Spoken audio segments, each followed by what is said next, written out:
Messieurs et dames, nous sommes ravis de vous retrouver sur notre fréquence. Voici notre édition dans les titres line.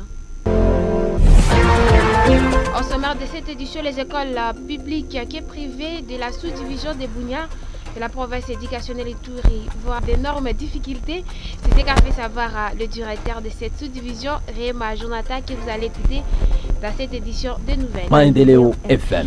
En puis, l'accord de chanf coutumier condamne la thierie de chanf de la chefferie de Bambis à la nuit du dimanche à lundi 2 septembre 2024 à Nizi, Sa Majesté Katalo Takumara, que vous allez écouter dans cette édition. Maendeleo FM. Maître de chanf de la chefferie de Mambisa et 3 autres personnes à Nizi, un acteur politique à Moïse Nguessera, que vous allez écouter dans cette édition. Maendeleo FM. 3 titres au sommaire, j'essaie sur la presse de la mise en onde. Bienvenue à tous au détail.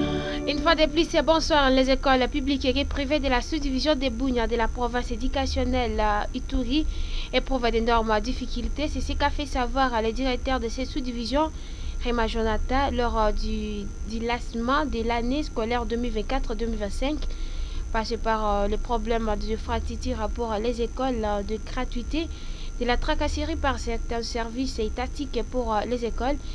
C'est sous Proved plaide pour l'intervention du gouvernement. Il est dans ses propos. La première difficulté concerne les écoles de gratuité où nous avons les problèmes des infrastructures parce que les enfants s'augmentent du jour au jour et ça fait assez que nos élèves souffrent. À côté de cela, le quartier Hoho est un quartier où les enfants ne goûtent pas ou ne bénéficient pas de la gratuité à cause des manques d'espace où nous pouvons ériger cette école-là. C'est ici l'occasion de faire le plaidoyer si nous pouvons avoir les espaces pour ériger les écoles de gratuité au niveau de Hoho. Les écoles privées qui nous appuient dans cette vision se butent à des difficultés excellence. Les difficultés liées au fait que nous sommes très tracassés par les services frères. Les ministères frères nous tracassent beaucoup, excellence. Et ça fait assez que la loi cadre qui parle de partenariat est en train d'être piétinée. Nos écoles ne sont pas les services d'assiette de l'État. Et si nous lisons la loi cadre, les écoles privées, même publiques, ne sont pas les services d'assiette de l'État. Mais les services frères sont en train de rationner nos écoles, surtout privées, et les malmener. Nous faisons cette plaidoyer à vous, excellence, pour que cette pratique se termine, pour que nos enfants étudient dans la paix et que les promoteurs soient à l'aise dans ce qu'ils se sont en train de faire. La rentrée scolaire 2024-2025 a été effective au complexe scolaire Maendeleo le lundi 2 septembre 2024 et les cours se poursuivent normalement dans cette école privée agréée située sur l'avenue Mbandaka. Nous sommes au quartier Bankoko à ville de Bunia. Samuel Kisenga, prof des études de cette école, appelle le parent à envoyer les enfants pour suivre cours et à venir s'inscrire dans toutes les options et le niveau maternel, primaire et secondaire. Il est dans ses propos. Elle a été effective parce que nous avons accueilli les élèves, bien que tous ne sont pas venus le même jour. Nous avons tenu une séance avec eux avant de commencer les activités pour les conscientiser. Nous passons que demain et les jours qui suivent, ils seront là massivement. Donc nous demandons aux parents de sensibiliser les élèves qu'ils viennent parce que la rentrée a déjà commencé. Oui, les inscriptions se portent vraiment à la merveille. Les élèves sont en train de venir. Nous passons qu'au fur et à mesure que les jours avancent, ils viendront encore davantage pour que qu'ils puissent débuter ensemble avec les autres. Parce que commencer à retard, ça sera fatal parce que le retard va se créer. Et le calendrier est bien fixe. Lorsque quelqu'un fait autant de jours à la maison alors que la période va prendre effet à une date fixée par le calendrier scolaire, ça va poser problème pour ce qui concerne l'évaluation. Voilà pourquoi nous demandons à ceux qui traînent encore à la maison de venir s'inscrire. Les options techniques qui ouvrent la voie facilement dans la vie quotidienne sont très importantes pour les enfants. Les parents écrivent les enfants à l'école doivent bien choisir le futur métier des enfants. Propos du préfet des études du complexe scolaire La Merveille de Dié et centre de spécialisation des chauffeurs mécaniciens Kamako à ville de Bunia, province de l'Ituri, au quartier d'Elé. Dans ce même échange avec la radio Maendeleo, cette autorité scolaire a demandé aux parents de venir massivement inscrire les enfants au sein de cette institution pour une formation spéciale.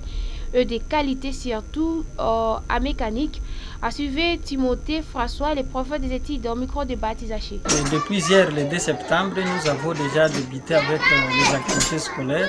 Comme c'était dit par le ministre de tutelle, le calendrier scolaire, nous avons déjà respecté. Nous avons vu les enfants ici présents. C'est comme cela que nous, à notre niveau, pour avoir l'effectif, nous avons jugé bon d'apporter cette innovation d'une manière de formation de qualité et que nous invitons ces parents de ne pas hésiter, qu'ils envoient leurs enfants et qu'ils aient confiance en nous et nous aurons aussi confiance en eux où il y aura des formations de qualité comme on le fait d'habitude parce que ce n'est pas pour la première fois.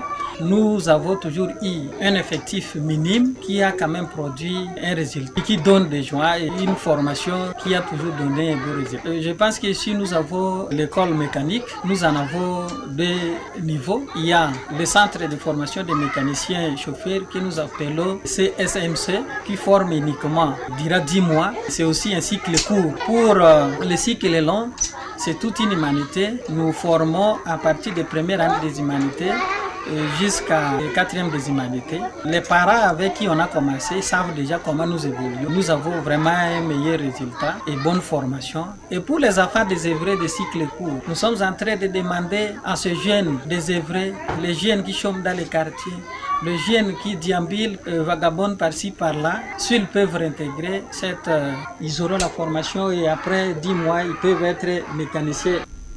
Nous ouvrons un autre chapitre qui est la sécurité ou le cours de Chaufa. Coutumier Makondan la Thierry de Chaufa de la chefferie de Bambissa. La nuit du dimanche, c'est lundi 2 septembre de l'année à cours à Nizi.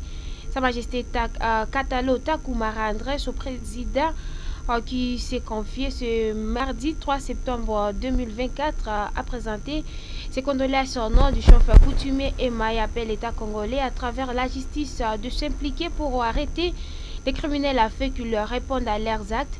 Suivez les chauffeurs du secteur de Baïmassi de Takoumara André au micro de votre radio. C'est avec beaucoup de tristesse que nous avons appris la mort soudaine de notre collègue, Sa Majesté le chef de chefferie de Mambissa à Nice. Nous condamnons cet acte de criminalité de haute qualité qui a occasionné la disparition du chef alors que la communauté avait encore besoin de ses expertises. Nous appelons l'État congolais, la justice de s'impliquer en fait que le criminel soit arrêté et déféré devant la justice, en fait qu'il puisse répondre de ces actes ignobles causés à la communauté de Mambissa. Dès l'occasion, je présente mes sincères condoléances à la famille biologique, à ses enfants et à toute la communauté de Mambissa suite à la disparition de ce vaillant chef. Encore au nom de tout le chef Hema que nous présentons encore une fois de plus nos sincères condoléances, que l'âme de notre regretté chef repose en paix et que la terre de nos ancêtres lui soit douce et légère. Maître du chef de la chefferie de Bambissa et 3 autres personnes à Nice, l'acteur politique Moïse Sera, Anza Leto, au micro de l'RCM ce mardi 3 septembre 2024, interpellent le porteur illégaux d'armes et les groupes armés actifs dans les territoires d'Indjougou pour déposer les armes et le micro de votre radio. De commencer à tuer les chefs de chefferie de Nice, sans nous condamner ça avec dernière énergie, et nous appeler le gouvernement provincial de faire quelque chose pour les hommes garçons qui ont pris les armes illégalement, qui ont en train de tracasser la population. Ce n'est pas seulement à Nice, c'est textuellement même à Plito, à Yedi, à Galaï. On ne fait que tracasser la population et nous sommes en train de les condamner avec dernière énergie. Tout ce que je peux parler à la population, restez vigilants, il faut donner confiance à notre armée de la République. Nous avons seule armée, c'est FARDC. Par cette armée, personne ne peut nous aider. Essayez de regarder, il commence même à tuer les chefs coutumiers. Il commence à tuer même la population, sans même difficulté, sans même problème. Alors nous condamnons ça avec dernière énergie et nous demandons l'implication de notre gouverneur Johnny Kashamalouboya. De commencer par les autodéfenses Zahir, de déposer les armes et de respecter leurs actes d'engagement. Aussi de jeunes garçons Kodeko, déposez aussi les armes. Il faut suivre et respecter votre acte d'engagement avec le gouvernement provincial. Parce que depuis que vous avez commencé à signer les actes d'engagement, nous, la population, nous sommes toujours victimes. On se pose des questions. Est-ce que les actes que vous êtes en train de signer sont très importants pour la population? Un agent des services de cadastre a été assassiné à son domicile par des hommes armés le matin du lundi 2 septembre au quartier Kalinda de la commune Moulekera, nous sommes à ville de Beni. D'après Joseph Sabouni, président de la société civile de Moulekera, La victime s'appelle Freddy Cassine. Il préconise la multiplication de postes de police sur l'Assemblée de la ville de Béni. Il est dans ses propos. Vers 3 heures du matin, sont attendus les coups de balles. Sont des bandits qui s'est fait entrer dans une maison de monsieur appelé Mohindo Cassine Freddy. Peut-être après coup de dispute, parce que c'était les bandits porteurs d'armes à feu et armes blanches, sont entrés dans la maison et les loger plusieurs coups de balles. Et il est mort sur le champ. Et malheureusement, quand on s'est réveillé le matin, on a constaté seulement que les mêmes patrouilleurs qui évacuaient les corps jusqu'à l'hôpital général. Quand on s'est rendu au niveau de l'hôpital général, on a constaté qu'il a rendu l'âme. Vraiment, c'est une désolation pour toute la population de la commune de Mouleker. Nous recommandons les services sécuritaires qui puissent bien jouer leur rôle et de gérer les biens et la communauté parce que c'est leur rôle. La force conjointe phare de CUPDF appelle à accélérer la traque contre les rebelles ougandais de l'ADF. Dans les quartiers ouest de Biakato, ils menacent de diriger un nouveau bastion après leur traque dans la partie est de la chefferie de Babila Babombi. Grâce de M. Ramson Malikidogo, secrétaire de l'ONG Convention pour le respect des droits humains, attenant de Mambasa, exprimé ce mardi 3 septembre au Koura, consécutivement aux attaques judaïstes devenues très fréquentes dans cette partie sud de l'Ituri. Notre source appelle la population civile à secouer à la dénonciation de tout mouvement suspect auprès des services de sécurité et à la force conjointe phare de CUPDF d'intervenir au temps utile pour épargner le civil dit danger. Ramsey Malikidogo est dans cet extrait choisi par Abraham Mamtoukambali. Depuis que l'ennemi ADF soit menacé au côté est par la force conjointe phare de CUPDF dans les centrales vers 47 Mbopi vers Kalalangwe, l'ennemi a pris la direction de l'ouest, voire même traversé la rivière et bien allé jusque dans le groupement Bakahe où il a attaqué Kelouhe, il est arrivé à Poupéré. Plusieurs personnes portées disparues dans ces coins de la partie ouest. Plusieurs personnes seraient tuées parce que hier on a enterré certains corps au niveau de Kaleberio. Il y a certains corps qui seraient encore sur le sol à Luhindi parce que l'ennemi a eu l'état de réunir la population se présentant comme Amzalendo. Le village de Marcella serait très lourd. Nous craignons que l'ennemi puisse se créer un nouveau bastion au niveau de l'ouest parce qu'il se sent menacé à l'est. Raison pour laquelle nous appelons vraiment les services militaires de vite intervenir pour que l'ennemi ne puisse plus avoir l'occasion d'ériger un cas dans la partie ouest. C'est toute la paisible population d'être très vigilante car l'ennemi est devenu d'un état agressif. Nous devons dénoncer tout mouvement suspect aux services de sécurité et que l'armée intervienne vite pour limiter les dégâts. Rappelons que de civils à putréfaction très avancée continue à Gézir à Sol. À certains villages de la partie ouest de la chefferie de Babila Babombi. La société civile, la force vive du territoire de Romou s'est rejointe de la calmie qui s'observe dans plusieurs localités. Depuis plusieurs mois, jadis c'est sous menace des rebelles ougandais, des ADF et leurs supplétifs. Dans sa sortie médiatique de ce mardi 3 septembre 2024, Pascal Kissé, son coordonnateur, indique que cette calmie est consécutivement aux efforts constatés par l'administrateur militaire de la chefferie de Baïma Boga, Banyali Tchabi et groupe Mabanda Vilemba. Nous sommes à la chefferie de Wallace et Vonkoutou. Cet acteur de la société civile demande à l'autorité provinciale de renforcer les dispositifs sécuritaires pour faciliter les retours des populations et permettre le bon déroulement des activités scolaires. Et s'est confié à la cellule de communication du territoire d'Irumu. Environ quelques mois dans le territoire d'Irumu, nous observons une accalmie qui règne dans quelques entités du dit territoire. Entre autres, nous avons l'axe commandant Luna, Tchabi, Boga, après quelques années d'exécution des groupes armés locaux et étrangers. Cela est dit par rapport aux efforts constatés par les autorités de l'état de siège où les activités scolaires ont été reprises en Pinziri le 2 septembre 2024, ce que nous remercions. Nous demandons aux autorités territoriales et provinciales de renforcer les mesures sécuritaires pour que ces enfants étudient dans les quiétudes et aussi de permettre les autres écoles de la zone d'ouvrir leurs portes afin qu'il y ait le retour massif de la population. Des accords de victimes de l'agression rwandaise déplacés des guerres sont inhumés d'une masse et lundi 2 septembre au cimetière à Genocoste. La cérémonie funéraire s'est déroulée dans le stade de l'unité de la commune de Kassimbi. En somme, à ville de Goma, présence de plusieurs autorités et proches de victimes. Mario Ngavo, président de la société civile, la ville de Goma, saisit cette occasion pour appeler le gouvernement à recourir à les zones sous occupation du 23. Il est dans ses propos. La société civile s'inquiète une fois, mais par deux fois se demande jusqu'à quand il y aura des enterrements ici. Qu'est-ce qu'attend le pouvoir central pour décider une fois soit la guerre, soit les négociations, envie d'éviter tout ce que nous voyons ici. Et nous pensons que nous n'accepterons pas qu'encore chaque 3 mois, chaque 2 mois, nous venons enterrer les gens qui meurent, mais nous voulons des décisions directes sur les pays agresseurs, des décisions directes sur les rebelles, envie de conquérir les pouvoirs et que les gens rentrent chez eux.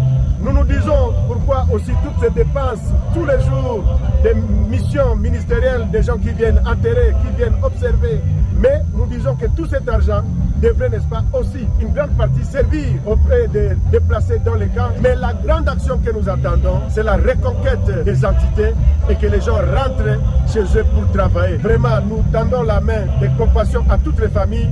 Ça nous éclaire beaucoup. Nous voulons montrer à la face du monde que cette guerre tue beaucoup plus d'une personne ici dans l'est de la RDC. Et nous pensons qu'il faut que ça cesse et que le gouvernement prenne des mesures pour terminer la guerre et que nous puissions vivre encore dans la quiétude. Messieurs et dames, comprenez avec nous que nous sommes à la fin de notre tradition, mais pour les gens qui nous ont suivis à cours de diffusion, voici encore les titres. Maendeleo FM. Les écoles publiques et privées de la sous-division de Bunia de la province éducationnelle Ituri éprouvent d'énormes difficultés. C'est ce qu'a fait savoir le directeur de cette sous-division, Réma Jonathan, que vous avez écouté dans cette édition. Maendeleo FM. Les cours de chauffe coutumier Makondan Latieri, de chauffe de la chefferie de Mambisa la nuit du dimanche au lundi 2 septembre de l'année à cours à Nizi, que vous avez il est avec Sa Majesté Katalota Kumara André, son président de cette édition. Maendeleo FM. Maître du chef de la chefferie de Mambisa et 3 autres personnes à Nizi. L'acteur politique Moïse Nguessera, 11 Leto, au micro de la RSM que vous avez écouté dans cette édition. Maendeleo FM. Moi, c'est Sephora pour la présentation de cette édition. J'ai assuré la presse dessus la mise en onde. Vous êtes sous la direction de Biamou Kachele à la coordination de Jean-Speu à Joachim. La réalisation de Cécilema, les youtubeurs. Suivez-nous sur nos comptes YouTube en écrivant Maendeleo Bunia TV et sur nos comptes TikTok en écrivant Maendeleo Bunia Info et sur nos comptes Facebook en écrivant Maendeleo Info. Portez-vous tous bien.